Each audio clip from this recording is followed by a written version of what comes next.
evening. My name is Joe Martin, and I am a resident, a parent, and an employee of the Kirkwood School District. And I'm going to speak about the district's policy of letting children of non-resident employees attend Kirkwood schools. My wife Jen and I have been teachers in the Kirkwood School District for 13 and 19 years respectively. That's over 2,000 students between the two of us. We've been parents for 9 years and residents of the Kirkwood School District for 2 years. One of the things that makes Kirkwood so great is the strong sense of community. And because of this policy, we have always felt like we are welcome and invested members of this community. Before our children were born, and long before we moved into the Kirkwood School District, we planned to send our kids to schools here.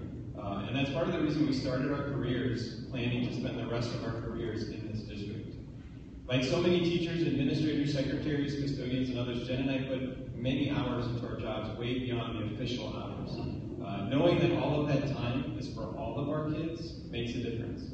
It makes conversations and decisions about the big and the small and the short and the long term that much more real.